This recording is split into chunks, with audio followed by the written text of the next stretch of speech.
Bonjour tout le monde, bienvenue à ce 7e épisode du balado Microscope présenté par l'équipe Gilbert associée à IG Gestion privée de patrimoine, le balado de la Fondation de la recherche pédiatrique. C'est un espace pour mieux comprendre les recherches scientifiques qu'on soutient et surtout l'impact très concret que ça a sur la vie des jeunes et des familles.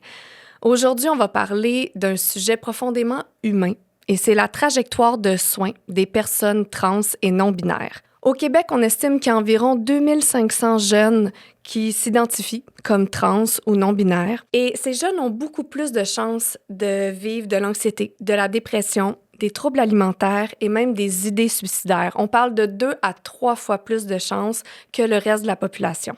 De plus en plus de jeunes ont accès à des soins affirmatifs, bloqueurs de puberté, hormonothérapie, accompagnement spécialisé et les données actuelles montrent des bénéfices importants sur leur santé mentale et leur bien-être à court terme. Mais il est essentiel d'avoir une trajectoire à long terme, de documenter la trajectoire à long terme pour mieux accompagner les jeunes et soutenir les familles avec des données solides. C'est pourquoi la Fondation de la recherche pédiatrique a décidé de soutenir le projet Parlons SMAT du Dr Nicolas Chady. C'est une étude longitudinale qui va suivre les personnes trans et non-binaires afin de mieux comprendre leur parcours de soins et d'identifier les meilleures façons de les soutenir. Pour en parler, je vais recevoir le Dr Nicolas Chady, qui est pédiatre au CHU Sainte-Justine et professeur à l'Université de Montréal. C'est un chercheur clinicien, donc il est sur le terrain avec les jeunes et il a publié plus d'une centaine de recherches scientifiques sur la santé mentale des jeunes. C'est vraiment un honneur de le recevoir. Et on va aussi entendre le témoignage de Pascale Drevillon, qui est une artiste multidisciplinaire, une artiste queer qui est réalisatrice, qui est autrice, comédienne. Son témoignage est inspirant. Elle a une force magnifique. Les discussions qui sont ressorties pendant le balado vont me rester longtemps. Ça m'a vraiment ouvert les yeux sur notre responsabilité collective, individuelle, devant le regard des autres, devant nos idées préconçues, devant les cases, les étiquettes qu'on se met. C'est vraiment un balado très, très, très enrichissant. Et je vous rappelle qu'il est présenté par l'équipe Gilbert associée à IG Gestion privée de patrimoine qui, comme la Fondation de la recherche pédiatrique, pense que de planifier et investir maintenant va avoir un impact positif demain. Et si jamais vous pensez que vos dons peuvent être mieux planifiés pour commencer à donner ou pour donner davantage, vous pouvez consulter un expert en philanthropie de l'équipe Gilbert. Le lien de leur site va être disponible dans la description de l'épisode. Je vous souhaite une magnifique écoute, tout le monde. Pascale Drevillon, merci d'être là. Je suis vraiment contente de te recevoir. Parce que, on se connaît pas, mais on a fini l'école de théâtre presque à 1 an d'intervalle, c'est ça. On s'est croisés à quelques reprises, mais c'est la première fois là, que je vais vraiment apprendre à te connaître. Et je suis très heureuse que tu aies accepté notre invitation. Merci d'être avec nous. Merci à toi. Et Dr Nicolas Chady, enchanté, honoré de te recevoir. Un homme de beaucoup de talent qui en fait énormément pour la médecine pédiatrique, la santé mentale des adolescents, entre autres. Merci d'être là. Bien, merci de me recevoir, c'est un plaisir.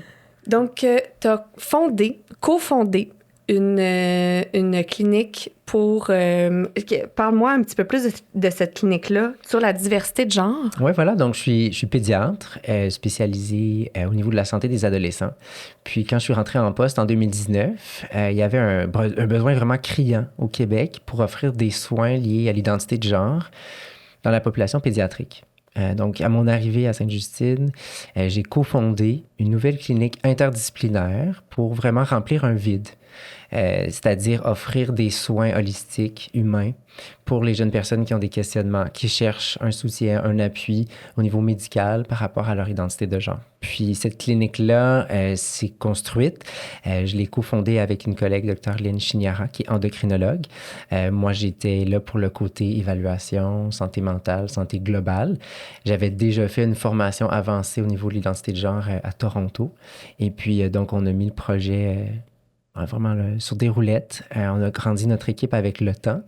Et puis 2022, on a une équipe psychosociale qui permet de répondre aux besoins médicaux, mais aussi aux besoins plus au niveau de la santé mentale, au niveau de la famille, du soutien plus généralement. Bravo! Oui, bravo! Et Qu'est-ce qui t'a donné le goût et qui t'a donné... pourquoi c'est important pour toi de la santé mentale des personnes trans et non-binaires? Oui. Mes intérêts professionnels puis de recherche, en fait, sont vraiment axés sur l'adolescence. Au sens plus large. Puis j'ai développé des intérêts pour les questions liées à l'abus de substances, à la santé mentale, puis tout ce qui touche à la sexualité, puis l'identité de genre. Basé beaucoup sur des éléments, des événements personnels, des choses qui me sont arrivées à des proches, des personnes de ma famille. Pour tout ce qui est de l'identité de genre, j'ai eu des expositions très tôt aussi dans ma formation en médecine à des jeunes personnes qui avaient des parcours liés à leur identité de genre, des cliniques qui étaient en émergence au Québec puis ailleurs. Puis j'ai vraiment senti qu'il y avait un besoin, qu'il y avait une façon de faire une différence aussi là, dans la vie de plusieurs personnes qui devaient faire beaucoup, beaucoup de sacrifices, des fois avoir des grandes difficultés pour trouver des soins ou des services qu'ils avaient besoin. C'est allé me chercher. Puis avec des rencontres, avec des réflexions, avec des formations, mais finalement, c'est devenu quelque chose de vraiment très important pour moi. Puis j'ai passé 2 ans dans une très grande clinique de diversité de genre pédiatrique à Toronto, finalement, pour consolider un peu mon intérêt pour la chose, puis aussi mes habiletés, mes aptitudes pour pouvoir finalement démarrer une clinique au Québec. Puis c'était très étonnant pour moi qu'à Montréal, une grande ville moderne, cosmopolite, avec des personnes vraiment de toutes les diversités, qu'on n'ait pas finalement une clinique publique qui pouvait répondre aux besoins de la population en français. Aussi, il y avait des services en milieu anglophone, dans le privé, mais rien de complètement disponible. Donc, c'était vraiment important pour moi d'aller dans cette direction-là. Et c'est environ 600 jeunes qui consultent la clinique par année. Oui, on dirait même 700, presque 800. On reçoit entre 200 250 demandes de consultation chaque année. Malheureusement, ça veut aussi dire qu'on a des assez longs délais d'attente. Mais on ne travaille pas seul comme clinique. On a des partenariats avec une multitude d'organismes, de professionnels, d'associations qui sont soit à Montréal ou à l'extérieur pour soutenir les jeunes, les familles pendant la période d'attente, puis aussi en parallèle avec le processus d'accompagnement à notre clinique. Donc, on sait que c'est un besoin. La transidentité, ça touche des centaines et des centaines de jeunes personnes au Québec. Oui, environ 2500 jeunes, si j'ai bien vu. C'est près 1% de la population, j'ai vu, là. C'est ça, quand même. Et le besoin était criant. Moi aussi, je suis surprise de voir qu'il n'y avait pas d'endroit public pour ça. Mais bravo d'avoir créé ça. C'est merveilleux. Et là est née cette idée, Parlons SMAT, de faire un projet de recherche.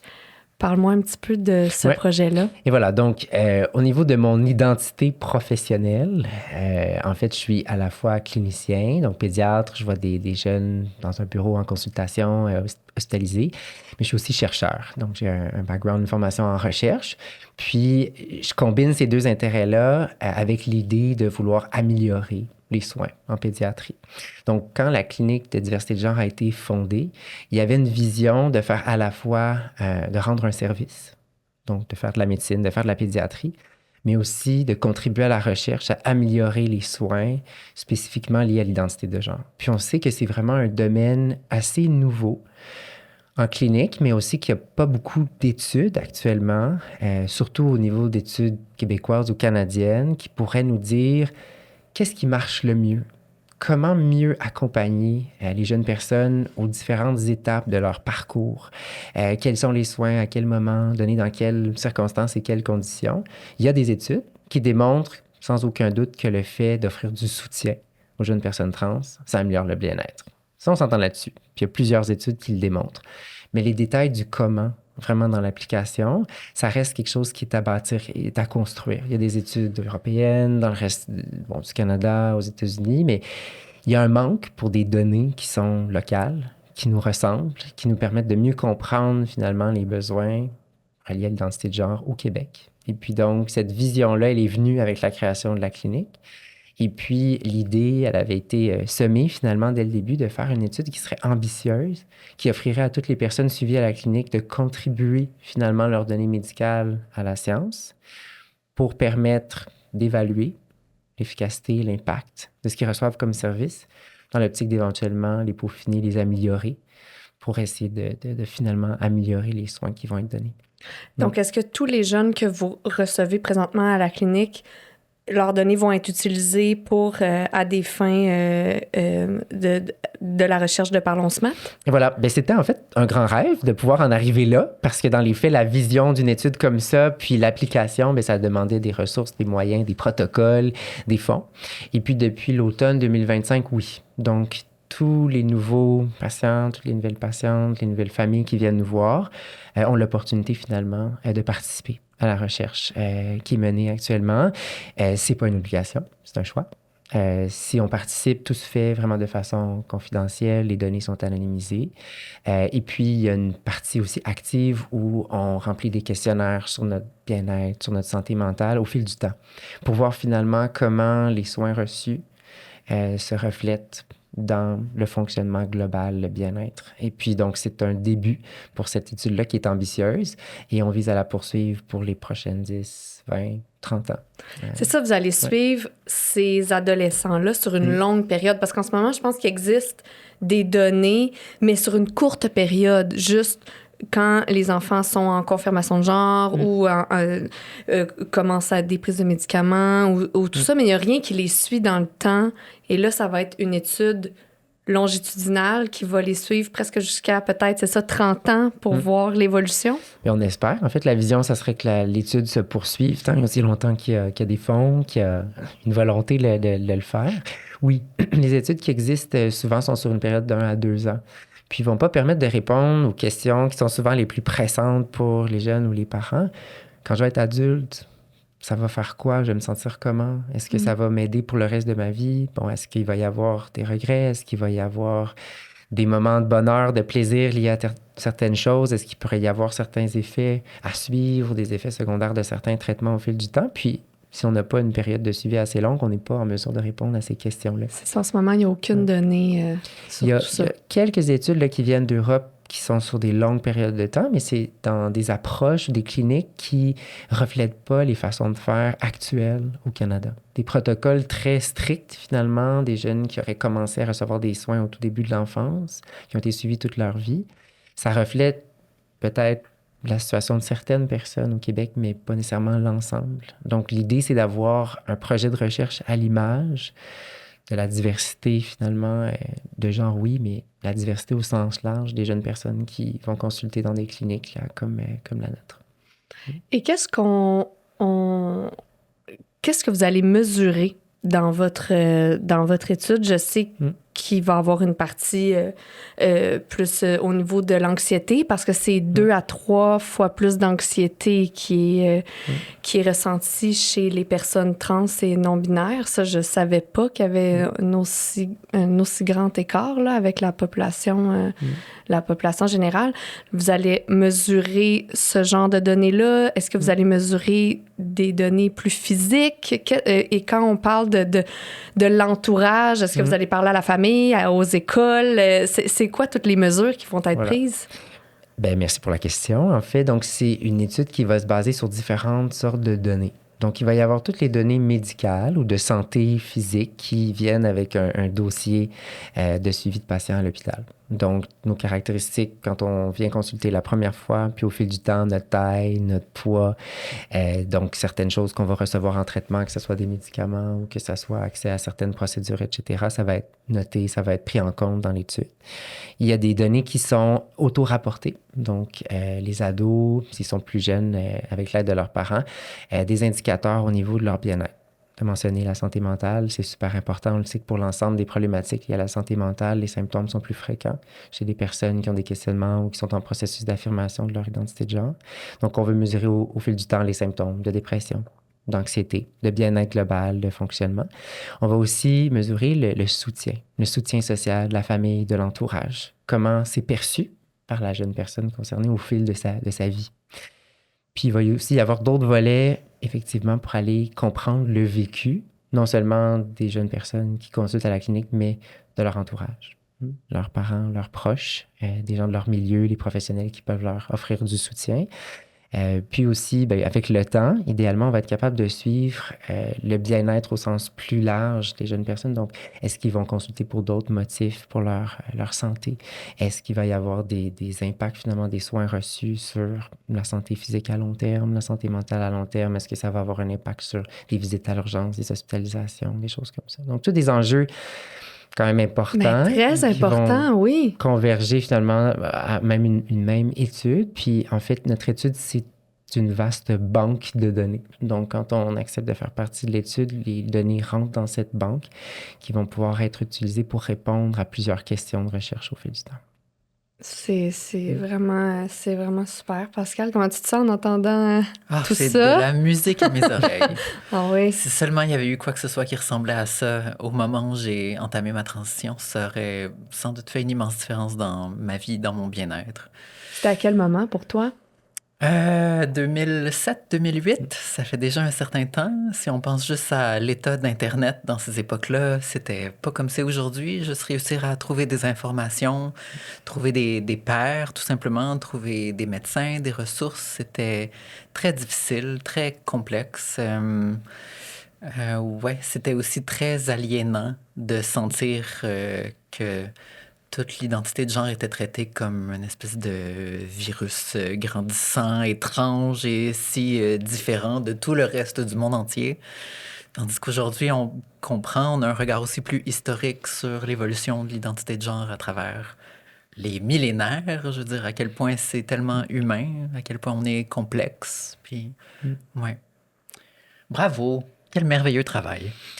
Merci. Bien, on espère finalement que ça va avoir un impact positif là, ben, dans la vie de plusieurs jeunes personnes. Puis une des choses que j'apprécie particulièrement de mon travail ben, en clinique, mais aussi en recherche, c'est de travailler avec les personnes qui sont concernées. Donc, au sein même de notre équipe de recherche, on a formé un réseau aviseur, finalement, qui est formé de jeunes personnes, de la diversité de genre, leurs parents, leurs proches, de personnes qui viennent de la communauté, aussi d'organismes communautaires et tout, pour entendre leurs questions, leurs besoins, puis co-construire finalement le projet.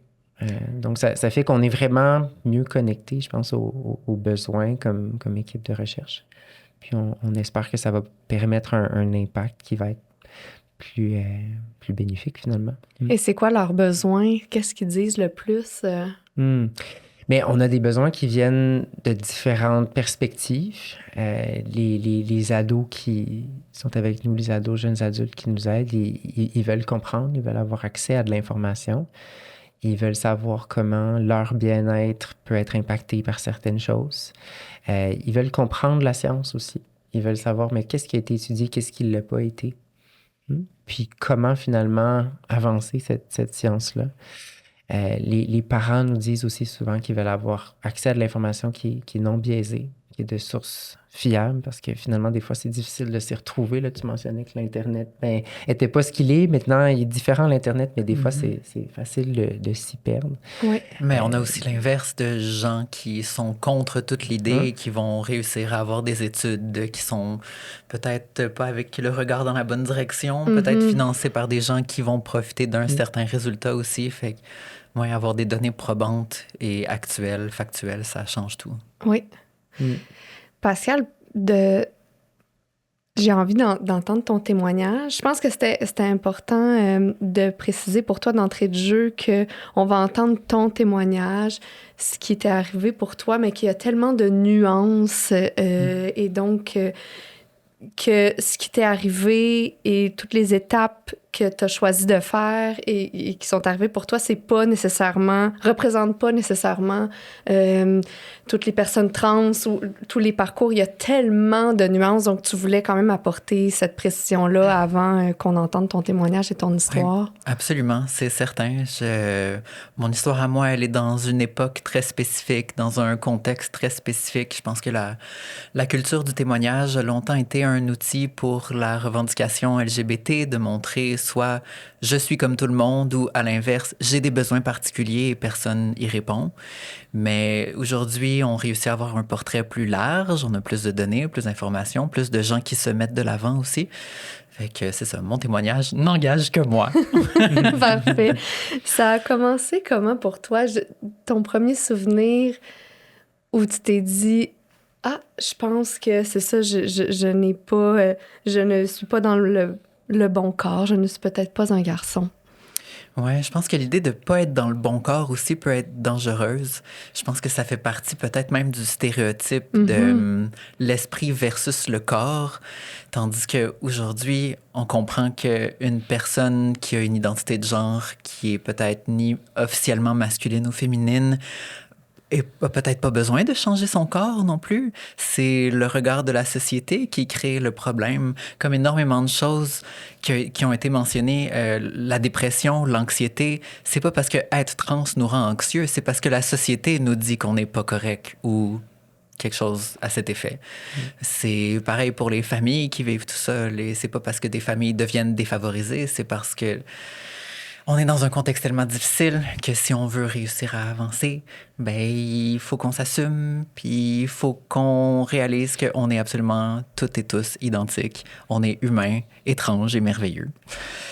Puis pour ma part, ce qui a été, je pense, la première révélation, ça a été mon incompréhension absolue de la ségrégation des genres. Je comprenais pas pourquoi il fallait tellement séparer les filles et les garçons quand j'étais au primaire.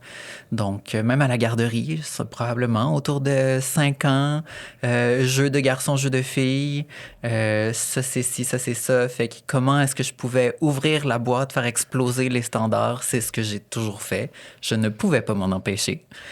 À l'école, dans la cour d'école avec mes amis qui déjà voyaient très bien qui j'étais et m'aimaient comme j'étais. On s'amusait à jouer des rôles basés sur une série d'aventures qu'on regardait à la télé. Puis j'avais des rôles masculins, féminins, peut-être le guerrier à l'épée, après la sorcière dans le même temps de récréation. Puis quand on voulait séparer les garçons et les filles, je réussissais souvent à me faire placer du côté des filles parce que j'étais tellement assumée et aussi vraiment très queer depuis un très jeune âge. Là. J'ai jamais réussi à cacher quoi que ce soit. Et mes professeurs, dans un contexte où on ne parlait pas des choses, voyaient juste l'évidence que cet enfant avait ce besoin et ce sont les plus généreux, les plus gentils qui ont accepté de me mettre du côté des filles. Mais en grandissant, c'est devenu plus problématique et les gens ont commencé à pointer des choses sur moi que moi-même j'ignorais ou j'avais pas totalement cherché, comme le fait que j'aime les garçons. Donc, ça faisait de moi un jeune garçon gay, j'imagine. Fait que j'ai joué ce personnage-là parce que c'est ce qu'on me disait de jouer.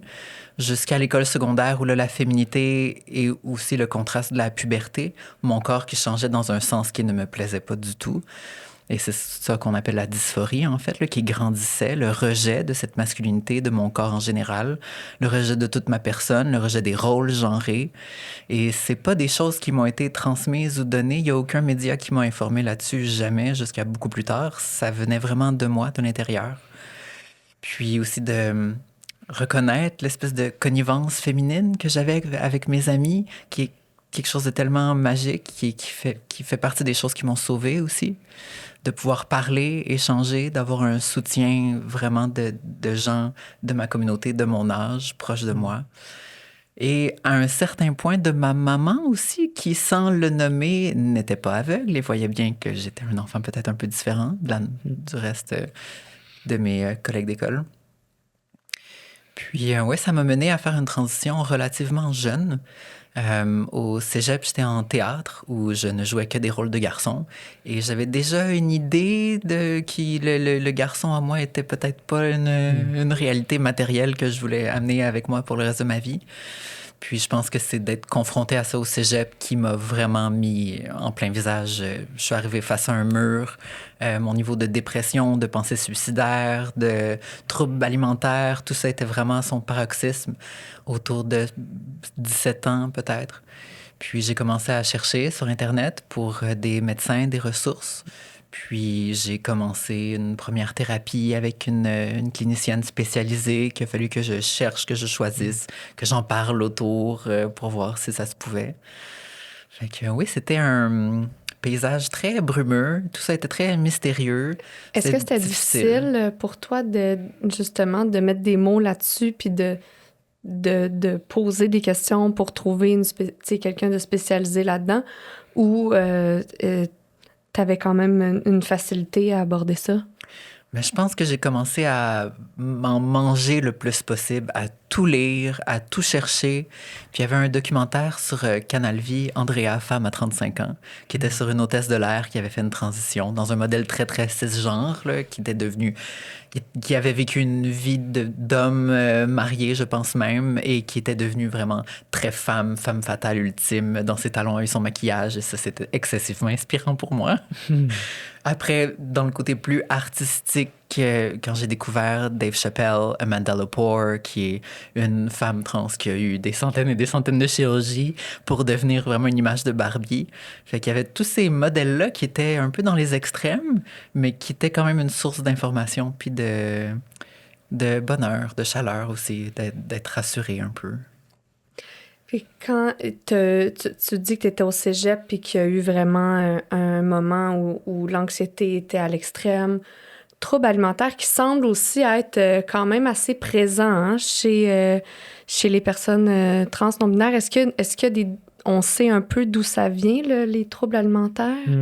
Bien, effectivement, c'est en fait dans la même lignée là, qu'on voit plus de problèmes de santé mentale chez les personnes trans. On voit plus de troubles alimentaires. Puis, mais tu pourras me dire si c'est quelque chose qui te rejoint ou qui croise un peu ton vécu, mais le fait d'avoir des insécurités ou de vivre la détresse par rapport à certaines parties de son corps ou certaines façons que notre corps se présente, et ça peut amener des comportements alimentaires qui nous amènent à vouloir perdre ou prendre du poids, mais de façon plus drastique, plus rapide ou qui ne serait pas compatible finalement avec une santé. Si on pense à l'adolescence où on est encore en train de se développer ou en croissance, ça peut avoir des impacts quand même importants. Quelque chose que je peux voir là, dans ma pratique là, ou avec des familles là, que j'ai pu soutenir au fil du temps.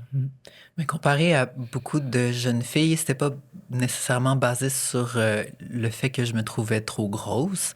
C'était plus une idée de limiter le plus possible ce qui pouvait me donner des muscles, ce qui pouvait me masculiniser. Fait que j'essayais vraiment là, de ramener le plus possible, de contrôler, de limiter les dégâts à un certain point.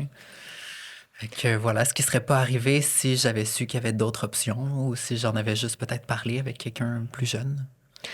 Et donc, quand tu étais dans cette période-là au cégep, est-ce que tu as dû faire une cassure? Qu'est-ce qui s'est passé pour qu'après ça, tu prennes la décision d'aller de l'avant avec une confirmation de genre? Est-ce qu'il y a eu un moment charnière? Oui, mais pour moi, c'est beaucoup tout ou rien. Fait que je me suis acheté un billet aller simple pour l'Irlande avec un permis de travail. Je me suis dit, je vais passer 6 mois là-bas. Je vais donner une dernière chance aux garçons. Si j'enlève tout ce que je connais, tout ce que je sais déjà, qu'est-ce qui reste? Qui je suis ailleurs, dans un autre contexte? Ça n'a pas duré 6 mois. Ah non? Non.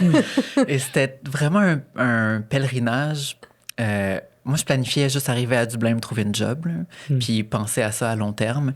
Mais au lieu de ça, j'ai vraiment fait le pèlerinage. Chaque soir, je prenais énormément d'autobus. Je dormais près de la mer tous les soirs.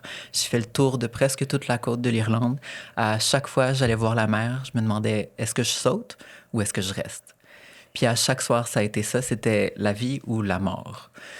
Okay. Après 2-3 semaines, c'est devenu pas mal clair que c'était pas une vie, puis que si je décidais de vivre et de ne pas sauter dans l'océan, c'est parce qu'il fallait que j'amorce ma transition au PC. Vraiment, là. Fait que ça voulait dire ne pas retourner à l'école, trouver une job, ramasser le plus d'argent possible, parce qu'aujourd'hui, la loi a changé. Quiconque veut une chirurgie de confirmation de genre peut être soutenu par l'État, c'est remboursé. C'était pas le cas en 2007-2008. Fait qu'il fallait que j'économise comme 15 000 $ minimum, juste pour une chirurgie génitale. Et j'ai eu la chance très rapidement de tomber sur une superviseure dans un OBNL qui m'a vraiment soutenu. La journée où mes 3 mois de probation s'est terminé, j'ai dit, si tu veux bien me garder en emploi, faut que tu saches que dans 1 mois, je vais switcher de garde-robe. Puis je vais arriver ici avec des nouveaux pronoms, puis un nouveau look. Puis elle m'a dit oui. Puis ça montre encore à quel point c'est ce soutien-là qui change tout là, dans un processus de transition. Oui, c'est ça. C'est ça que vous allez étudier aussi, le support familial, le support de te parler à l'école, tes professeurs. Mais j'imagine qu'on a beaucoup évolué depuis les 20 dernières années. J'ose espérer. J'espère. Mais on est encore beaucoup dans des besoins de mettre des étiquettes, puis de genrer les choses et tout ça. C'est quoi Est-ce qu'il y a des conseils, tu sais, pour ceux qui ont des enfants puis qu'on veut pas, justement, rentrer dans les étiquettes puis juste laisser libre cours à, comme tu disais, l'humain derrière, puis c'est pas évident. On a tellement été éduqués avec des filles-gars. C'est pas évident. Mais c'est sûr qu'actuellement, on a plus d'exemples vécus de modèles via la télévision ou les médias, de personnes qui ont vécu des parcours par rapport à leur genre, qui ne seraient pas nécessairement dans la boîte de « je suis né garçon, donc je suis garçon, je suis né fille, je suis fille ». Ça a amené, je pense, une évolution de mentalité dans beaucoup de milieux, une ouverture au sens plus large, comme on peut voir pour d'autres enjeux aussi. Là. On peut voir plus d'ouverture au niveau de la diversité sexuelle, de notre attirance. Au niveau du genre, il reste quand même beaucoup de stéréotypes. Il reste quand même beaucoup de chemin à parcourir. Puis, je dirais qu'il y a même eu certains retours en arrière. On a vu avec certains sondages qui ont été faits en milieu scolaire que l'acceptation des personnes trans a reculé au cours des dernières années, donc depuis la pandémie. Ça, je ne savais pas. Particulièrement, il y a eu une montée des propos ou des agissements transphobes. Donc, qui seraient verbalement agressifs, même physiquement agressifs envers certains jeunes, des ados, des enfants, qui finalement seraient en train d'affirmer ou d'explorer leur identité de genre à l'école. Donc, on peut pas non plus se dire « Oh, OK, ça va mieux, on a fait ce qu'il faut, il y a encore beaucoup à développer. » Puis, comme tu le mentionnais, puis c'est beau de l'entendre, mais il y a beaucoup plus d'accès maintenant à certains soins, à certains traitements. Tu mentionnais des chirurgies qui sont habituellement des choses qui sont faites plus à l'âge adulte, mais il reste qu'il y a des barrières d'accès, des temps d'attente, des processus de référencement vers certaines ressources qui sont des fois difficiles, qui sont parfois tordues. Il y a encore beaucoup de travail. Puis, on le voit simplement là, avec les temps d'attente pour certaines cliniques ou la difficulté que les familles vont rapporter quand ils arrivent finalement dans ma pratique. Ah, ça a été tellement difficile, ça a été tellement long avant d'en arriver ici, d'avoir le soutien, le support finalement qu'on espérait. Donc, il y a beaucoup à faire. Mais tu poses la question sur des conseils, qu'est-ce qu'on peut faire? Bien, je pense que comme première étape, puis ça, c'est bon pour tout le monde finalement, là, c'est d'avoir un esprit ouvert. Puis de comprendre finalement que l'identité de genre, c'est quelque chose qui se construit, que notre identité reste dans le spectre de la masculinité ou de la féminité, ou change ou évolue. Il n'y a pas de bonne ou de mauvaise réponse. Puis finalement, de donner accès à différentes façons d'explorer ça, c'est beau. Hein? Donc, de ne pas présupposer qu'on va aimer telle couleur ou tel vêtement ou tel accessoire ou qu'on va se percevoir d'une certaine façon à tel âge, ça donne une liberté finalement d'explorer. Parce que c'est l'obligation qui est violente. Ouais. C'est si on force sur certaines choses, c'est là que la violence arrive parce qu'on est obligé de s'effacer, de se conformer. Puis c'est là que ça crée des césures dans l'esprit des gens, en fait. Quand notre âme n'a pas le droit de s'exprimer parce qu'on a comme une règle non écrite, c'est difficile pour tout le monde, peu importe le genre. Parce que même, c'est ça, tu parlais des nuances, même de supposer que quelqu'un qui finalement s'identifie plus à un autre sexe, de présumer « Ah, donc tu vas avoir la chirurgie. Ah, tu vas aller au bout. » C'est quoi au bout? C'est quoi? Une transition complète. Une transition complète ou même ce que j'ai dit au départ, pas le bon corps, comme tu m'as si bien tu m'as si bien répondu. Mais même l'idée de la dysphorie, c'est pas toutes les personnes trans qui vivent la dysphorie, qui détestent leur corps. Il y a toutes sortes de parcours. Là. C'est ça. Exact. Oui, puis la dysphorie, elle peut fluctuer au fil du temps. Mhm. La dysphorie peut faire place à de l'euphorie aussi. Puis on peut ne pas ou moins aimer certaines parties ou certaines choses de notre corps ou de notre vie finalement, mais ressentir un bien-être ou un plaisir profond avec certaines autres caractéristiques qu'on a ou l'idée d'aller vers certaines choses. Donc, des fois, c'est beaucoup plus complexe que ça peut le paraître en apparence. Donc, d'être capable d'accepter puis de recevoir ça. Moi, ce que j'entends souvent, c'est que des fois, pour des parents ou des proches, c'est difficile de comprendre. On n'a pas accès au vécu intérieur, des fois, d'une jeune personne qui est en train de se questionner ou de se comprendre. Puis des fois, on peut avoir besoin d'aide comme parent, comme proche aussi. On a pensé certaines choses pendant longtemps, on nous challenge, on nous dit que c'est peut-être plus ça. C'est correct aussi de vivre des émotions, puis d'avoir un espace pour en parler, puis pour recevoir ces supports-là aussi pour l'entourage, bien, c'est important. Et puis ça, bien, encore là, il y a de plus en plus de ressources dans les différentes régions au Québec. Des organismes qui vont offrir ces espaces-là, des forums en personne, en ligne, des groupes, des rencontres qui vont permettre finalement d'élargir les conversations, puis de savoir que finalement, l'identité de genre, ça peut impacter une personne, mais ça peut avoir aussi des répercussions, des impacts sur des personnes de l'entourage. Moi, j'aime tellement rappeler aux jeunes personnes ou aux personnes qui commencent une transition que on a des millénaires d'ancêtres trans derrière nous. Quand on cherche, on a des cultures où les personnes trans étaient pas juste valorisées, mais célébrées, vénérées. Il y a tellement de force dans cette identité-là que, je sais pas, pour moi, je trouve que les personnes trans, on est comme un peu magiques. On est un peu je sais pas, il y a quelque chose de spécial où on peut guider ou inspirer la population à se questionner, à comme toute personne qui est un peu neuroatypique réussit à tirer la couverte, ouvrir le rideau, puis les gens réalisent qu'il existe plein d'autres choses. Il existe d'autres façons de penser, d'autres façons de vivre. Ça prend C'est important d'avoir cette créativité-là aussi dans l'identité.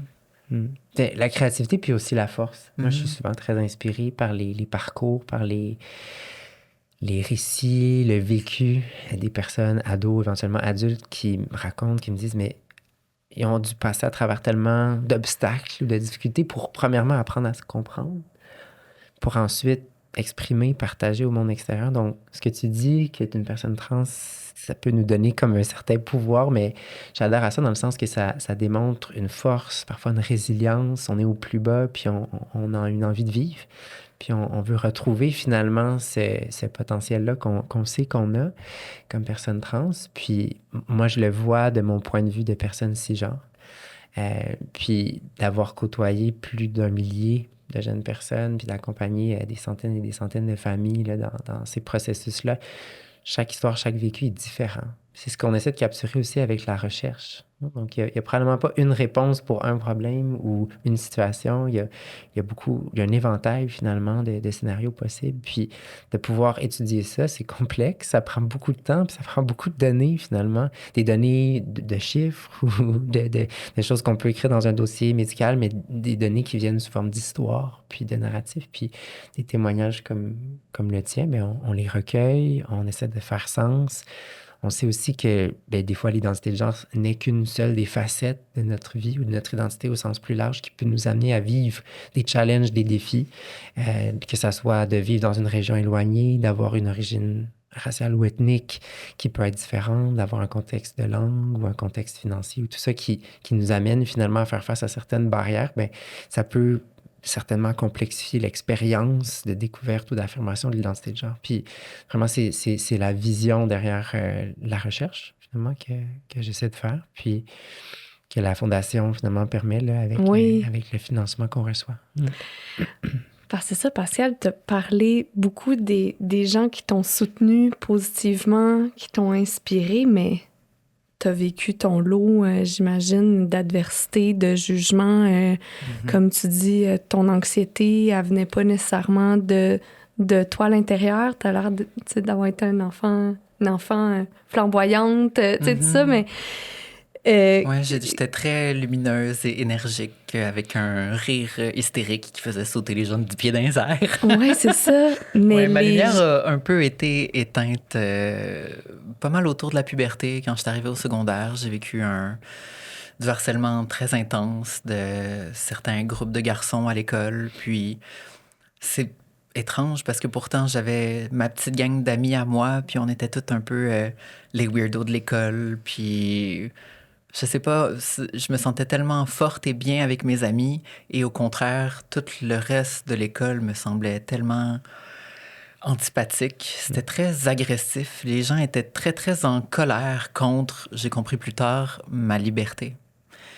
Parce que moi, je me sentais libre d'être, de m'exprimer, de... Je veux dire, j'étais pas là avec un drapeau trans, là. Je pense que je savais même pas qu'il existait le drapeau trans à cette époque-là. Mais juste l'énergie d'être libre qui faisait vraiment fâcher les gens qui, eux, doivent suivre des règles et d'être tel type de garçon. Et donc, si ça ne leur plaît pas, ils doivent l'exprimer le plus fort et violemment possible. Puis ça a dégringolé de petits gestes d'agression à l'école jusqu'à me faire jeter des roches au cœur de mon village. Je me promenais avec ma meilleure amie, puis c'est là que je pense que je finissais mon secondaire 4. Puis j'ai réussi à en parler à ma mère. Pas que j'étais trans, parce que je pense que ma féminité était encore pas tout à fait claire, mais que je vivais beaucoup de violence et de harcèlement. Puis la police a été contactée, j'ai commencé à avoir des dialogues, on les a menacés de peut-être avoir un dossier criminel pour harcèlement. Puis je sais pas pourquoi, mais c'est ça que ça a pris pour que il y ait comme le switch et que ma liberté et ma lumière commencent à revenir et à être valorisées aussi par les autres. Puis là, j'ai commencé à faire des shows de théâtre. J'ai une prof de théâtre, Suzanne Verchelden, si tu nous écoutes, je t'aime, qui prenait des moments, elle prenait son lunch avec moi pour m'écouter, pour échanger.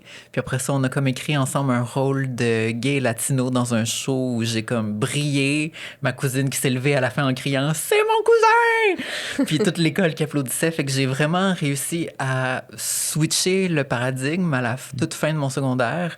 Mais il a fallu pour ça que je dise que ce que je vivais était pas correct puis pas juste. Puis que je me lève puis que je l'affirme que cette violence-là avait pas sa place. Mais c'est ça. C'était peut-être le bout le plus difficile de réussir à effacer la honte puis dire ce que vous m'imposez, c'est pas de ma faute à moi. C'est vous qui êtes pas correct. J'ai des frissons quand t'as dit, dans le fond, c'est ma liberté qui dérangeait. C'est tellement fort, mais c'est vrai que quelqu'un de complètement libre qui s'aime dans toutes ses nuances, sa complexité, ça peut déranger. Hein? Mais c'est agressant pour les autres qui veulent juste suivre les règles puis tout faire correct. Ouais. Ouais, c'est puissant. Puis ensuite, là, t'as comme... Mais quand même, l'anxiété puis tes idées dépressives, et même, tantôt, t'as parlé de quand même, quand tu regardais la mer, t'avais, dans le fond, des idées suicidaires. J'étais vraiment à ça. C'est un miracle que je sois encore ici, en fait.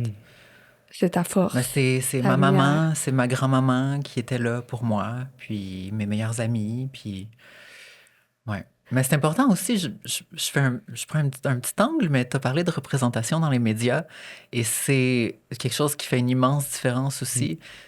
À mon époque, si on parle de la fin des années 90, début des années 2000, les femmes trans qui étaient à la caméra étaient généralement des travailleuses du sexe, généralement pas ni très riches, ni très confortables dans leur vie. Ou encore dans des films ou à la télé, des jokes. C'était juste drôle.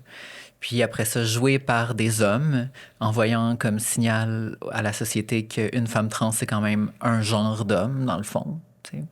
Fait que, et la présence de personnes trans avec nos voix, nos visages qui sont uniques, merveilleux, qu'on voit tellement aujourd'hui, mais ça n'existait pas tout ça. En tout cas, il fallait vraiment chercher très, très loin. Il fallait chercher la madame du Wisconsin qui réussissait à se faire un blog sur Internet puis à mettre sa photo. Puis ça, c'est comme tout ce que j'avais. OK. C'est ça, il n'y avait pas grand-chose. Mais justement, comment ça s'est passé pour toi, le processus, quand tu es revenu de Berlin, pas Berlin, Dublin, pardon. Tu as dit, OK, j'entreprends ma transition. C'est quoi les étapes où quand tu disais, Nicolas, quelqu'un qui dit, ça m'a pris tellement de temps à arriver là. C'est quoi le là? C'est quoi le chemin qui doit être parcouru? Ben là, c'est comme rentrer dans le mur à 200 km/h et ça devient clair qu'il n'y a pas d'autre avenue. Là. Il n'y en a juste pas d'autre. Fait que c'est deuxième coming out à ma famille. Finalement, je suis pas vraiment un garçon gay. Je suis plus comme une femme pansexuelle. Fait que ça aussi, c'est différentes étapes. Il y a un moment, je pensais que j'étais bi aussi. Fait qu'il y a comme, c'est beaucoup, beaucoup d'étapes, mais il y a des coming out qui sont à faire tout au long de notre vie. Puis je pense que le coming out ne se termine pas après une transition. Des fois, les gens, ils sont étonnés ou surpris que je sois trans, ou des fois, ils assument quelque chose, puis je dois réorienter. Fait que le coming out, c'est comme éternel. Mais les premiers sont assez difficiles, généralement. Puis... Comment ça s'est passé pour toi?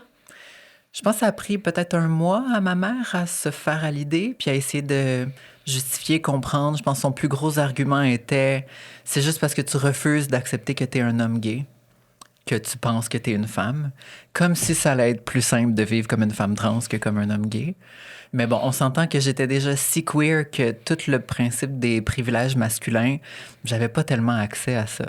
Parce que j'étais déjà comme trop divergente.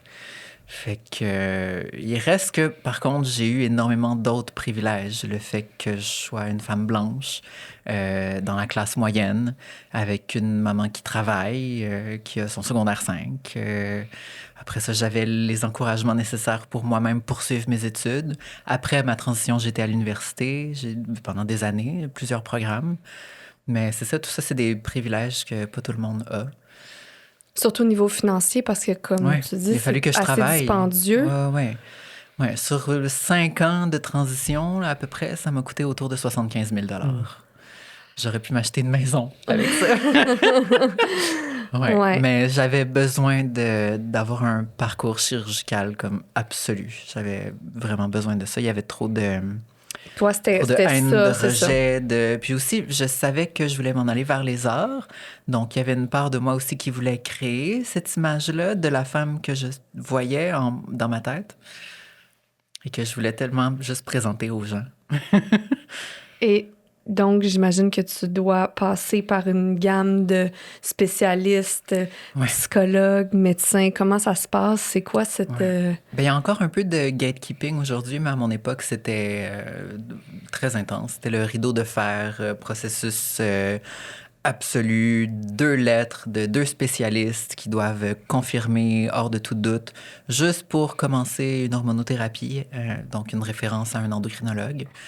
Et encore là, c'était un endocrinologue qui a l'habitude de traiter, du cholestérol, peut-être du diabète. C'est quelqu'un pour qui j'étais le petit dossier en plus, là, qui sait pas trop quoi faire, mais selon ses collègues, si on lui donne telle quantité de milligrammes, ça devrait être correct. Puis, de sentir qu'on est encore aussi le rat de laboratoire, malgré tout. Mm-hmm. Et je pense qu'aujourd'hui, c'est vraiment moins pire. Là. Oui, vous travaillez, j'imagine, de pair avec plusieurs... justement, la co-directrice de la clinique est endocrinologue, donc justement, c'est ça, il y a plusieurs spécialistes. Est-ce qu'il y a des psychologues, sexologues? Les enfants, adolescents doivent passer par quelle gamme de spécialistes? Je pense que la clé de la réponse à ta question, finalement, quelles sont les étapes ou ça ressemble à quoi, finalement, une transition, mais c'est de savoir qu'il y a une infinité de parcours possibles, donc il n'y a pas une marche à suivre. Surtout si on prend la période de l'enfance où il y a un processus normal d'exploration puis de découverte de qui on est. Puis ça peut inclure des recherches sur quelques jours, quelques mois, quelques années par rapport à notre identité de genre. Avant la puberté, le corps ne développe pas des caractéristiques physiques qui vont rester dans le temps puis nous identifier visuellement ou au niveau de notre anatomie à un sexe plus qu'à un autre. Vraiment, au niveau de la puberté, par contre, il y a un déclenchement de certaines choses, la silhouette change, la voix peut muer chez les jeunes qui sont nés garçons et tout. Puis ça peut amener un sentiment d'urgence, soit de mieux se comprendre ou d'explorer, ou une détresse finalement, un sentiment de mal-être ou de difficulté avec notre corps. Puis ça peut amener à aller consulter en urgence pour essayer d'avoir un recours. On est à une époque où il y a possibilité d'utiliser certains traitements médicaux pour ralentir ou mettre une pause à la puberté. Et puis ça, souvent, ça va inclure un processus d'évaluation puis d'accompagnement qui va être approfondi. Puis c'est pas nécessairement qu'il faut voir 7 psychologues ou ce psychiatre ou cet intervenant, c'est d'avoir un processus d'évaluation puis d'accompagnement qui va vraiment toucher aux différentes sphères de la vie, puis bien prendre en compte les différentes composantes du parcours. Et puis ça peut être fait par quelques intervenants, intervenantes ou plusieurs ou un grand nombre ou une équipe. Puis on est encore à une époque où il n'y a pas une place où on peut consulter ou une façon de faire. Donc souvent, c'est de créer comme un village autour d'une jeune personne qui est en processus d'exploration, de découverte. Puis avec le temps, on se dirige vers un âge où on développe une certaine maturité, où on est soi-même capable de prendre des décisions. Puis avec le contexte légal au Québec, à partir de 14 ans, on peut prendre certaines décisions. Quand on est adulte, émancipé, on peut décider, est-ce que je peux, ou est-ce que je veux, est-ce que le bon chemin pour moi, c'est d'aller vers certains traitements, tu as mentionné l'hormonothérapie, certaines chirurgies qui vont se faire souvent plus tard dans la vie, puis suite à un long processus d'apprendre à se connaître finalement, de savoir, mais pour moi, c'est quoi la meilleure façon de vivre comme je veux, comme je le sens, comme je suis bien. Puis on le sait, puis je le vois, parfois, c'est pas nécessairement de changer notre apparence ou notre corps au sens de sa biologie. Des fois, c'est par l'expression, par qu'est-ce qu'on dit aux autres, puis qu'est-ce que les autres nous disent, comment on est perçu, comment on est vu. Et puis d'explorer tout ça, ça prend effectivement souvent de l'aide, de l'appui, de personnes proches de nous qui peuvent nous entendre, qui peuvent nous comprendre, de personnes professionnelles, souvent de professionnels médicaux si on a des désirs d'aller vers certains traitements. Puis, vers l'âge adulte, de continuer cet accompagnement-là, ces réflexions-là. Certains traitements peuvent se poursuivre pour le reste de la vie. Certains adultes trans ou non-binaires vont choisir de mettre une pause sur certains traitements ou trouvent qu'ils ont acquis certaines caractéristiques avec lesquelles ils se sentent bien, vont rester ici. Puis donc, ça nécessite quand même un suivi puis un accompagnement. Puis, on a effectivement la chance maintenant d'avoir de plus en plus de professionnels qui sont formés. Ça reste que dans les études en médecine ou dans les différentes professions de la santé, il y a très peu d'exposition à du contenu, à des notions pour soutenir, suivre, évaluer les personnes trans. Donc, c'est un autre besoin, finalement, d'améliorer la formation, l'éducation, faire de la recherche pour savoir comment améliorer ça aussi. Et puis donc, on espère qu'avec le temps, de plus en plus de médecins, de professionnels vont penser, non, c'est pas l'exception ou c'est finalement le j'essaie ci, j'essaie ça. Il y a des protocoles maintenant qui sont bien établis, des guides, des façons de faire qui sont rédigés par des associations professionnelles canadiennes, nord-américaines. Donc, définitivement, on peut suivre certaines choses, mais il y a encore dans certains milieux difficulté d'avoir accès à des professionnels qui se sentent assez outillés pour faire vraiment leur travail d'accompagnement. Mais au moins, l'information est là. Ouais. Il n'y avait pas d'information à mon époque. Il n'y en avait juste pas. J'ai appris que ça existait, réussir à faire vraiment une transition de genre. Je pense que j'avais 15 ans la première fois quand j'ai compris que ça existait. Fait qu'après, jusqu'à ce que je comprenne que les hormones existaient, ça a dû me prendre au moins 2 ans de plus. Je peux pas croire, là. C'est ça, oui. Et finalement, ça, c'est quand tu avais 18 ans, toi, que À t'as 18 fait? ans, là, tout s'est pas mal fait, tout en même temps, ouais. Mais je veux dire, si j'avais pu juste ralentir un peu ma puberté à partir de l'âge de 14 ou 15 ans, ça aurait absolument tout changé. Ah oui, Ça hein? aurait changé ma vie au complet. Ouais, mais ça se pouvait juste pas. Ça existait pas. OK, il y a vraiment... Ça change vraiment quand on ralentit ou qu'on arrête la... Mais c'est parce que c'est une espèce de perte de contrôle. Ton corps qui part dans un sens, puis à chaque jour, t'es un petit peu plus horrifié de voir ce qu'il fait malgré toi. Fait que c'est ça, pas que je veux recommander aux jeunes enfants ou aux ados de prendre n'importe quelle pilule, mais je pense que dans des cas spécifiques où il y a une réelle détresse concrète qui s'exprime dans la vie de la jeune personne de façon différente, mais oui, c'est pour sauver la vie là, qu'on ralentit peut-être le processus, prendre le temps d'y penser, puis après ça, à l'âge adulte, on réalise que toute une avenue grande ouverte pour nous. Mm-hmm.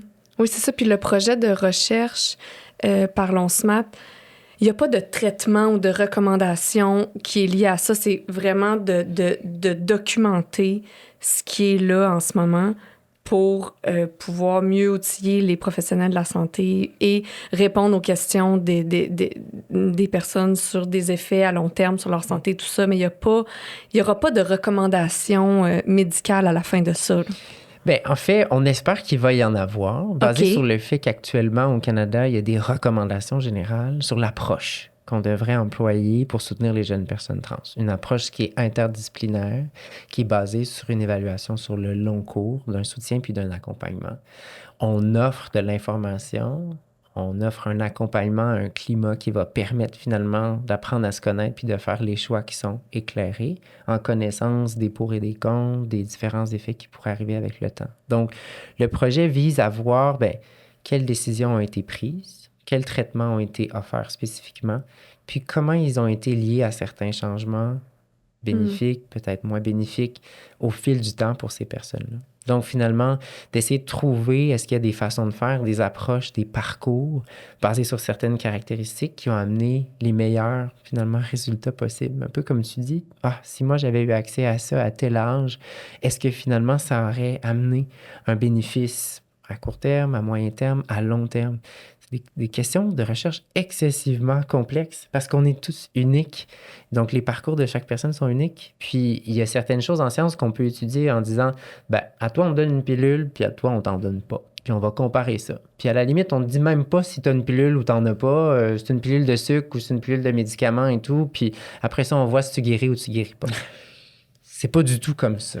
Au niveau des parcours d'identité de genre, c'est tellement interfactoriel. Il y a tellement de choses qui viennent, qui doivent être tenues en compte qu'on a besoin de temps. On a besoin de comprendre les parcours uniques, les traitements, les situations de chacun, chacune pour faire, puis générer des recommandations les plus applicables possibles. Les professionnels qui, comme moi, ont la chance de pratiquer dans des environnements où on a accès à une équipe, une multitude d'expertises. Les décisions, souvent, sont prises par consensus ou suite à réflexion, discussion avec les membres de l'équipe professionnelle, avec la famille, avec les jeunes personnes, pour vraiment être en mesure de dire oui, ça, en ce moment, ça semble être la meilleure décision, on va de l'avant. C'est pas comme ça dans tous les contextes. Donc, d'essayer d'arriver avec le plus de guidance, le plus précis possible. Prescrire des hormones, faire une chirurgie, c'est des choses qu'on est capable en 2026 de faire. Donc, c'est plus de savoir comment, dans quel contexte, avec quel processus de préparation, d'accompagnement et tout ça. Et ça, c'est la belle complexité de tout ça. Je dis belle complexité, c'est sûr, avec mon œil de chercheur, parce que d'entendre ton témoignage, je me dis, pas sûr que c'est si beau finalement dans cette étape-là où on est dans l'attente d'avoir un traitement, d'avoir un soutien. Donc, c'est aussi de comprendre qu'est-ce qu'on peut faire pendant qu'on est en processus. Finalement, donc pas tout se règle ou s'améliore avec des traitements médicaux. Il y a vraiment beaucoup d'autres volets. Donc Mais je pense que si on était dans une société où les hommes et les femmes sont moins tenus à des rôles dans des carcans inchangeables, il y aurait probablement moins de besoin d'hormones et de chirurgie. Si on pouvait être accepté et que notre genre soit validé et valorisé au-delà de notre apparence, les gens auraient beaucoup moins envie ou besoin de changer leur apparence. Est-ce que tu penses qu'il y en a qui font une transition physique pour le regard des autres, pour que les questions arrêtent et tout ça? C'est un risque. C'est sûr que c'est un risque, mais c'est le même risque individuel pour tout le monde. Quand tu regardes une jeune femme magnifique qui a 18 ans, qui décide de se faire une augmentation mammaire, quelles sont les raisons qui l'ont poussée là? Je veux dire, avoir une poitrine pour être regardée, pour vivre mieux sa sexualité, ou si c'est vraiment un besoin intérieur pour toutes sortes d'autres raisons. Fait que c'est ça, il y a le risque que la société ne réalise pas qu'elle nous jette au visage, que si on est obligé de se conformer, puis obligé d'avoir l'air d'un modèle ultime d'homme ou de femme, mais là, tout le monde va vouloir changer. Est-ce que toi, tu as eu un accompagnement psychologique sur une longue période pour t'accompagner? Oui, dans le cadre de la transition, comme j'étais obligée d'avoir mes 2 lettres pour même juste commencer à prendre de l'estrogène, il y a une des 2 thérapeutes je l'ai compris plus tard là, pour l'avoir recroisée dans le milieu, qui est vraiment une de nos érudites, là, Françoise Susset, qui est exceptionnelle, qui est vraiment incroyable dans le milieu trans, qui donne des conférences et tout, qui m'a accompagnée avant, pendant et après la transition. J'ai pris des breaks, puis je suis retournée la voir, entre autres quand j'avais mon premier chum. On avait notre maison sur la rive sud, puis là, je vivais ma vraie vie de femme, puis comme j'avais toujours rêvé. Mais c'est ça, je pense que l'accompagnement thérapeutique est toujours quelque chose d'important. Entre autres, avec toutes les choses qui m'ont été données dans ma jeunesse, comme peut-être un petit stress post-traumatique de tellement de harcèlement, peut-être une anxiété sociale aussi, qui sont peut-être pas nécessairement des choses avec lesquelles je suis née, mais qui ont été déclenchées par ce que j'ai vécu. Fait que, je recommande la thérapie à tout le monde, en général, de toute façon. Mais... Dans quel état sont les jeunes qui arrivent dans la clinique? Oui, c'est une belle question. Puis tout comme il y a une multitude, une infinité même de parcours, je pense qu'il y a une multitude d'états dans lesquels on peut arriver. On peut arriver ayant déjà fait un cheminement, un processus qui a mené à des super belles choses. J'entends parfois des jeunes personnes me dire le plus dur ou la période de ma vie qui était la plus difficile, c'était dans le passé. Je me sens mieux. Et je sais ce que je veux ou je sais ce que je veux pas. Il y a des besoins qui sont là, des fois qui sont mieux articulés. Des fois, on arrive puis on n'arrive pas à bien se comprendre. On sait qu'on va pas bien ou qu'on a besoin de quelque chose, mais on n'arrive pas à le nommer. On a besoin d'éclairage, de guidance. Des fois, c'est les gens autour de nous qui pensent qu'on va pas bien. Puis finalement, il y a des choses à faire, à travailler avec l'entourage, avec la famille et tout ça. Puis c'est vraiment dans les relations aussi, puis dans les perceptions extérieures qu'il peut y avoir des enjeux. Donc, il y a un peu de tout ça. Puis c'est vraiment avec le temps, avec l'alliance aussi, le lien de confiance qui va se faire. Tu parles d'un lien à long terme là, avec une thérapeute. Bien, c'est précieux parce que ça peut permettre finalement de comprendre, puis de se sentir écouté, puis pas non plus de se sentir pressé d'avoir toutes les réponses tout de suite. Quand on est jeune, quand notre cerveau est encore en développement, des fois, on a ce sentiment-là d'urgence. Les choses peuvent être plus noires ou blanches et tout ça. Donc, d'être capable d'avoir ce recul-là pour se projeter aussi dans le futur. C'est vraiment difficile quand on a 13, 14, 15 ans de dire, ben moi, je vais faire ça à 25 ans, à 30 ans. Peut-être que si on t'avait posé la question à 15 ans, tu serais où? En ce moment, ben, ça aurait été difficile de savoir ou même impossible. En fait, heureusement, non. Je suis exactement la personne qui vit la vie dont je rêvais quand j'avais 14-15 ans. Je suis exactement devenue la personne que j'espérais devenir. C'est pas rien, ça, dire ça. C'est beau. C'est beau. C'est beau. Bravo. Ouais, ça aurait jamais été possible si j'avais pas été soutenue autant par les gens que j'aime que par des professionnels. Mais c'est beau d'entendre ça parce qu'effectivement, il y a des gens qui vont me dire ça, qui vont me dire « je l'ai toujours su ». Puis je me suis jamais questionné sur le fait d'être garçon ou fille, je suis moi. Puis là, on me dit « tu sais quoi? » J'ai jamais senti le besoin de l'expliquer à personne, c'était clair pour moi. Puis ça l'est toujours. Puis je me suis vu comme ça adulte. Puis pour d'autres personnes, c'est pas ça du tout. C'est là que je commence à comprendre certaines choses parce que je vis des choses, les gens me posent des questions, mon corps change et j'arrive pas ou je veux pas ou j'ai pas envie ou j'ai pas la capacité de me projeter. C'est beau, j'aime ta réponse parce qu'effectivement, ça vient vraiment donner de la richesse à ce qu'on dit finalement, qu'il faut prendre le temps de comprendre une personne pour pouvoir mieux l'accompagner. Puis, ben, ce temps-là, ben, toi, tu l'as pris au fil de ta vie, finalement, pour pouvoir réaliser ce que tu avais envie, ce qui te permettait de briller, puis tout ça. Puis c'est vraiment beau, c'est touchant, en fait, d'entendre tout ça. Ben, moi, ça me touche beaucoup, puis ça va rester pour moi, ça, notre responsabilité qu'on a dans le regard qu'on porte sur l'autre, notre jugement, des phrases toutes faites, des choses auxquelles on pense pas. On a vraiment une responsabilité parce que ça revient souvent que c'est le regard des autres, c'est l'extérieur qui a amené les jeunes dans un état anxieux ou dépressif, à se poser des questions qui se posaient pas. On a vraiment une responsabilité collective. Je trouve ça important de... Et individuel de s'affranchir de ce regard-là. Aussi, bien absolument, franchement, pour un tout de le mes monde. défis, là, vraiment. Oui, Surtout, c'est ça. Peut-être c'est pire parce que je suis actrice, là, mais... Oui, là, c'est sûr que oui, on est beaucoup dans le regard des autres. Ouais, on comme, vit beaucoup regardez-moi, là-dedans. regardez-moi pas! Oui, c'est ça. Oui, c'est absolument. Il faut s'affranchir aussi, mais non, ça fait réfléchir quand même. Ça a été comment? J'ai envie de te poser la question. Je sais que tu n'as pas fait ta transition ici, que tu es allé à l'étranger. Est-ce que tu veux nous en parler un peu? Oui, c'est ça. Et comment ça s'est passé pour toi? Comment tu t'es sentie après? Ben, déjà, j'étais face à un scénario. Si je veux faire ça à Montréal, je suis sur une liste d'attente. Il va falloir que j'attende à peu près 1 an. Puis ça va coûter à peu près le même montant que si je pars à Bangkok puis que je suis traitée comme une superstar dans un hôtel 5 étoiles pendant ma récupération avec des infirmières qui viennent me voir tous les jours dans ma chambre. Alors, j'ai choisi cette avenue. J'ai aussi magasiné mon chirurgien vraiment très longtemps. Je veux dire, à cette époque-là, il y avait peut-être 4 ou 5 superstars de la chirurgie de confirmation de genre. J'ai choisi la personne selon ce que j'avais vu, avait les meilleures reviews sur Internet. Là. C'est aussi bête que ça. C'est comme un resto, là, tu sais. Mais c'est quand même prendre une chance. J'avais 19 ans, je pense, ou 18 ou 19 ans. 19 ans, quand j'étais à Bangkok. Et ma mère m'a accompagnée un peu par choix parce qu'elle voulait être proche de son enfant, mais aussi par obligation parce que là-bas, la majorité, c'est 20 ans. Fait que j'aurais pas pu y aller puis faire tout ça toute seule. OK.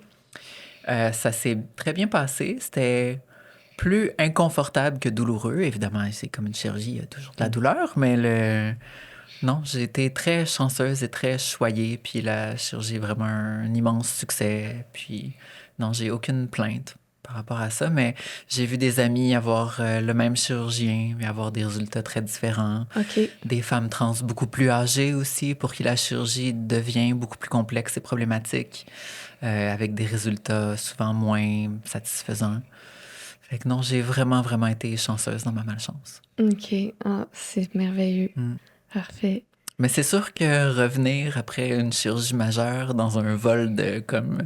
C'est quoi? C'est presque 24 heures là, de Ouais. transport d'un point à l'autre. Là. Mettons que l'espace additionnel pour les jambes, oui, tu te couches à terre en petite boule. Est-ce que tu t'es couché à Oh, terre? oui, non, Ah, dans oui? l'avion, c'était épouvantable. Ah, c'est vrai. Avec la pression et tout. Là. Mais je veux dire, les hôtesses de l'air de Thai Airways...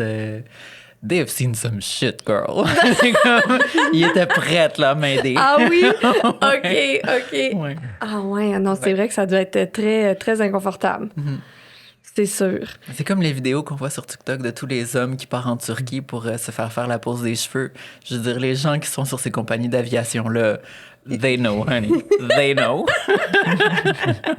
Mais là, c'est ça, maintenant, il doit avoir plus de choix ici, puis ça doit être un petit peu plus accessible qu'il y a presque 20 ans Sauf maintenant. la liste d'attente. Là. La liste d'attente. Il y a une grosse liste d'attente? Bien, ce qui arrive, c'est que en ce moment, il y a un accès via l'assurance maladie pour une couverture de certaines chirurgies. C'est pas toutes les chirurgies liées à l'identité de genre qui sont couvertes. Il y a des chirurgies qui sont considérées comme des chirurgies esthétiques et à la vision du système de santé actuellement sont optionnelles ou facultatives ou électives, on utilisera le terme. Donc, il faut débourser pour y avoir accès. Il y a des chirurgies qui sont considérées comme faisant partie, finalement, des soins nécessaires qu'on peut choisir d'opter pour ou pas, là. Mais donc, une chirurgie génitale, puis si on est né de sexe féminin, une chirurgie au niveau de la poitrine, au niveau du torse, qui peut être couverte par l'assurance maladie. Donc, c'est une chirurgie, mais des fois, ça se fait en plusieurs parties au niveau là, des organes génitaux. Mais donc, ça, c'est couvert. Ce qui ne serait pas couvert, ça serait une reprise d'une chirurgie parce qu'on est peut-être moins satisfait du résultat. S'il y a des complications, puis il faut les adresser, oui, ça va être couvert. Mais donc, on voit qu'il y a certaines choses qui ne le sont pas. Des chirurgies qui pourraient être de féminisation de certains traits ou du visage ou de la voix, de masculinisation de certaines parties du corps, etc., qui ne seraient pas, de ce que j'ai mentionné, ne seraient pas couverts. Même si c'est couvert, effectivement, il y a des listes d'attente qui peuvent être de plusieurs mois, années, dépendamment du moment ou de la circonstance.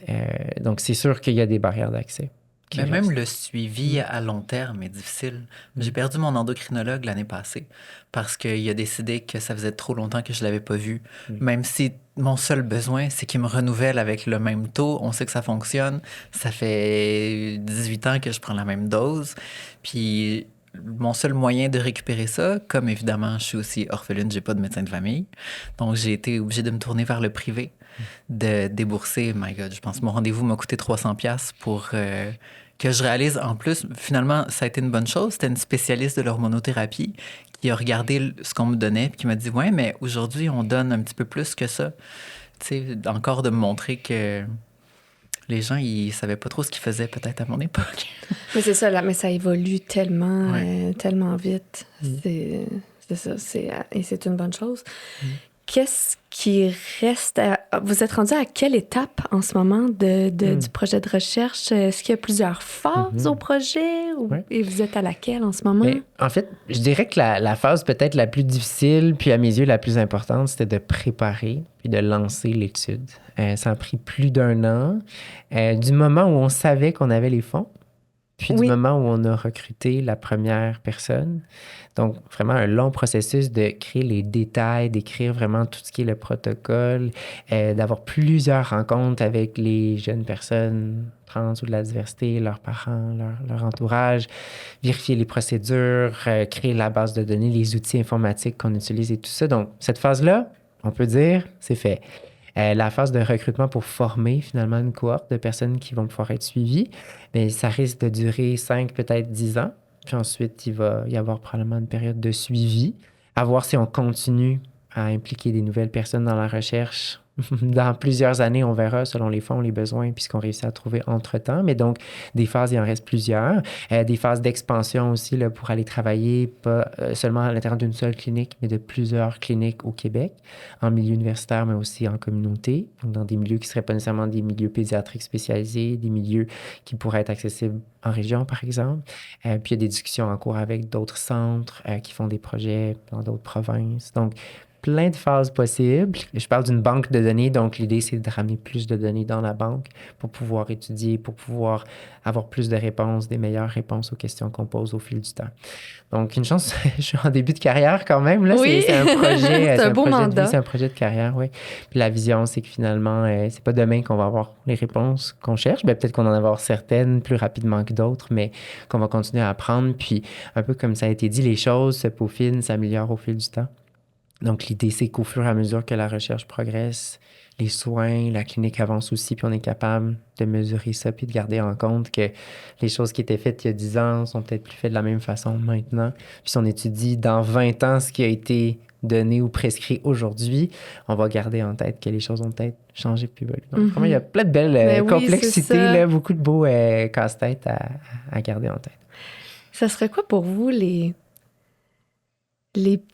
plus grands tabous, les choses idées préconçues des gens par rapport aux personnes trans que vous voudriez qui arrêtent ou démystifier? Est-ce qu'il y a quelque chose qui vous vient en tête, que vous entendez souvent, ou une question que tu te fais poser souvent, que tu trouves qui est peut-être de la désinformation, de la méconnaissance? J'ai envie de dire que j'aimerais que tout le monde ait la chance de connaître au moins une ou plusieurs personnes trans ou de la diversité de genre. Parce qu'on entend trop souvent de personnes qui n'ont pas vécu l'expérience. Je pense que c'était 80% des gens qui n'ont jamais rencontré une personne trans, vraiment. Des grands chiffres, puis on a des fois des témoignages, des déclarations qui semblent être des vérités ou des faits sur les personnes trans, mais n'ayant pas du tout une idée concrète de ce que c'est, puis de l'avoir vécu. Donc, d'essayer d'avoir cette humilité-là. Moi, je vais souvent le dire aux familles, je ne suis pas l'expert de ton identité. Parce que des fois, c'est ça que les parents me disent. Peux-tu diagnostiquer l'identité de mon enfant ou peux-tu m'aider à comprendre mon enfant? Puis pour moi, c'est un non-sens parce que c'est l'enfant qui va nous permettre de comprendre, qui va nous donner ces vérités-là qui sont vécues et tout. Puis des fois, il y a des choses qu'on doit aider à défricher. Mais donc d'avoir cette humilité-là, puis que ça se répande là, dans la population finalement. Puis je pense que c'est le contact finalement. Puis l'exposition via les médias, c'est une chose, mais d'entendre des témoignages, d'avoir des personnes proches de nous si ça arrive, souvent ça va changer beaucoup les perceptions. Puis ça va aider, et d'accepter le fait qu'on peut être différent d'une façon ou d'une autre, puis de voir puis de comprendre aussi certains besoins, ne serait-ce que de ne pas juger ou de mettre dans des boîtes certaines choses ou certains comportements. Je pense que les gens ont peur aussi de l'influence que ça peut avoir sur les enfants, comme si on allait les bourrer de pilules puis les opérer aussitôt qu'ils le demandent. Ou c'est ça, comme l'idée que les drag queens ne peuvent pas aller lire dans des bibliothèques des contes pour enfants. Je pense qu'il faut s'ouvrir les yeux et réaliser que le conditionnement que vivent nos enfants est beaucoup plus extrême et violent qu'une question de genre.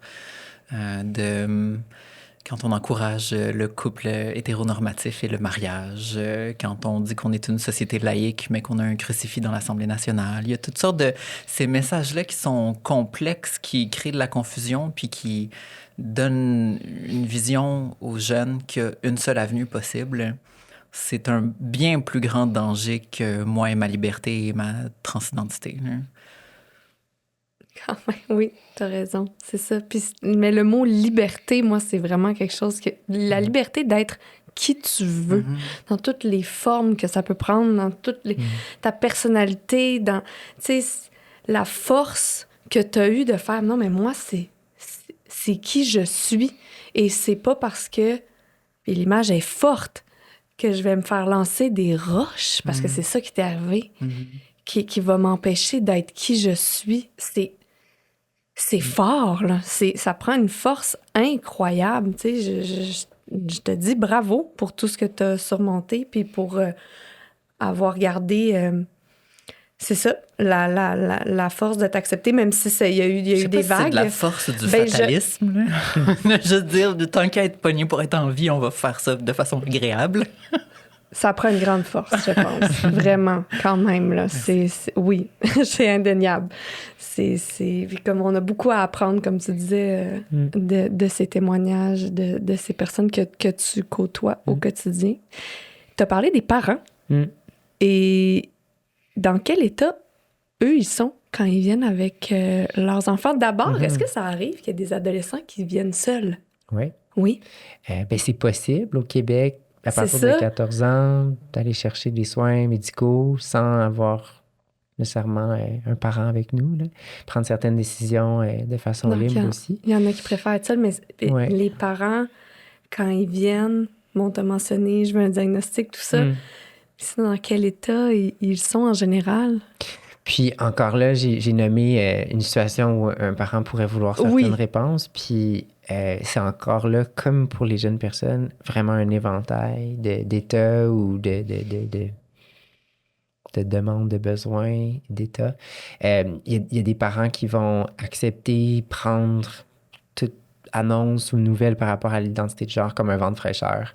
Puis même dire, il me semble que j'avais vu quelque chose depuis longtemps, ou je sais pas si je suis pas étonnée, ou je veux juste t'aimer. Donc, si toi, c'est comme ça que tu te sens bien, je t'aime comme ça, puis je veux t'appuyer 100% et tout. Puis pour d'autres parents, c'est quelque chose qui va arriver, mais avec le temps, où ça va prendre quelques chemins, il va y avoir des hauts et des bas. Il y a des moments où on est avec notre enfant, on a l'impression de comprendre, puis il y a des moments où on n'a plus l'impression de comprendre. On se sent plus loin, on se sent plus distant. Puis il y a des enjeux de communication.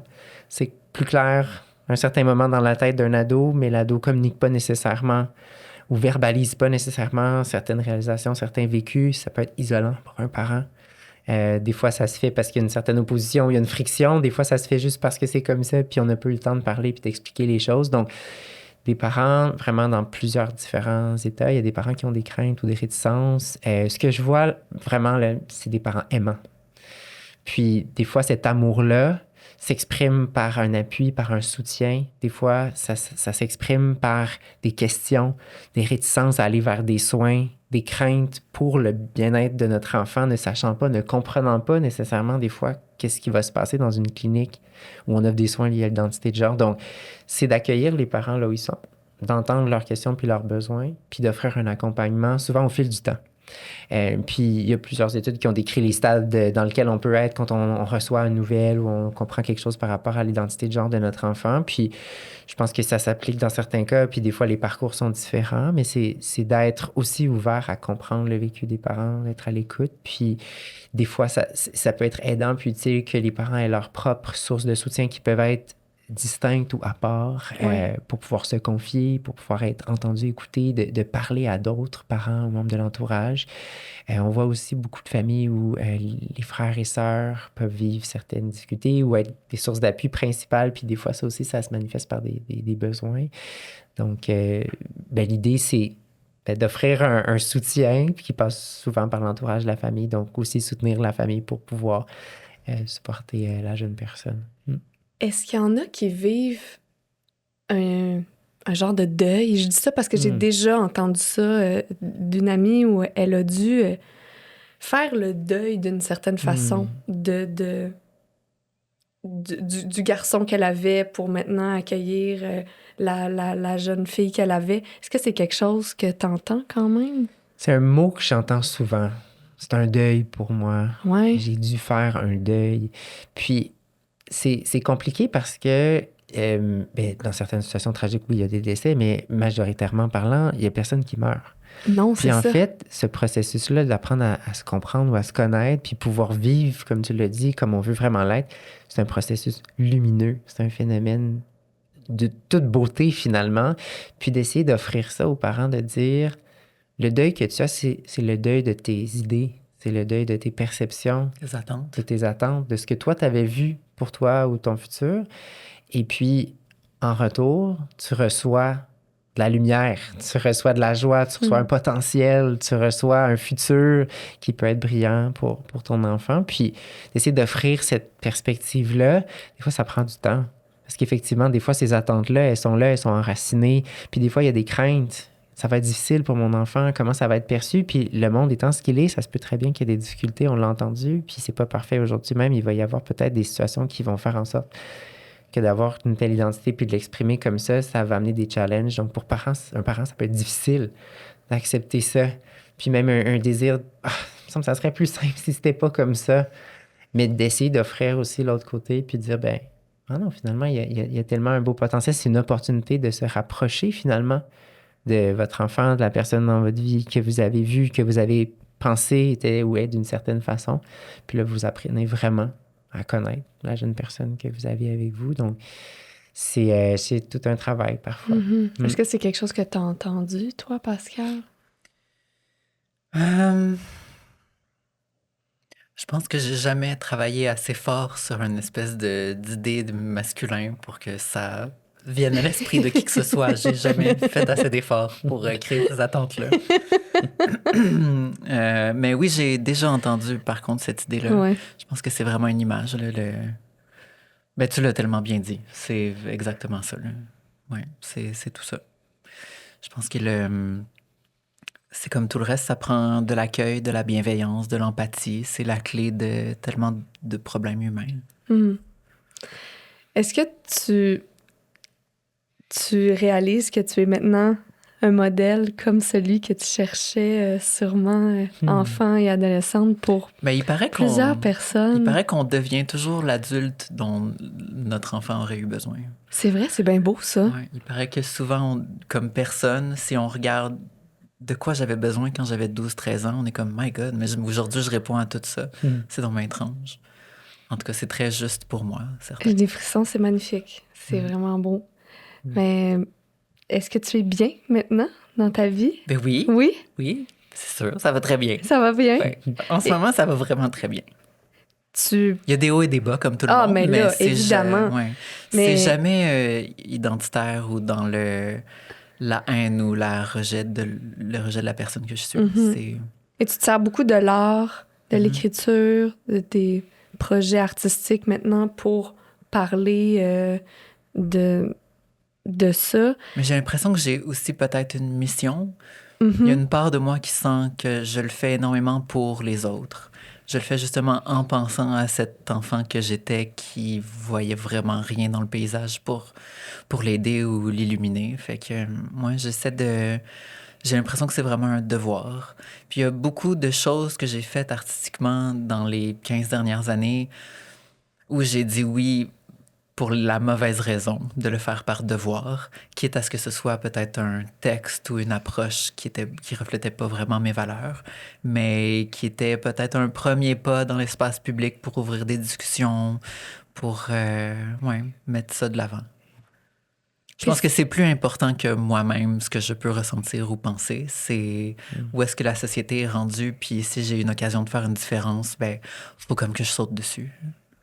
Puis c'est lumineux pour toi? Est-ce que ça te remplit ou est-ce que des fois, est-ce que c'est lourd à porter, ça, cette mission-là? Ben, j'essaie de le faire au quotidien, petits gestes, un après l'autre. Puis après ça, s'il y a quelqu'un qui me dit « Ah, je t'ai vu là-dedans, c'était tellement... » ou « Ah, t'es tellement... » ou tu sais, je n'attends pas ou je n'espère pas de résultat. Je le prends vraiment au quotidien. Ma journée est séparée en, 12 heures actives. Puis il y a ce nombre de temps-là où je fais ça pour ma cause, tu sais. Mais je m'attends jamais à un résultat. J'ai l'impression que le résultat est à long terme. Puis que je suis un des petits mécanismes qui fait que la machine va commencer à faire des belles choses. Mm-hmm. Merci pour ton témoignage. C'est vraiment très, très inspirant, très touchant. Merci à vous pour votre accueil. Merci, Nicolas Chady, et bravo pour ce projet de recherche Parlons SMAT. Je vous souhaite un magnifique début d'aventure et que ça se poursuive très, très longtemps. Merci. Je vous remercie encore une fois d'avoir été là. Si vous voulez donner à la Fondation de la recherche pédiatrique qui permet de soutenir ce genre de projet-là et plusieurs autres, vous allez pouvoir aller en description de l'épisode voir le lien du site Internet. Je vous remercie et je vous dis à très bientôt.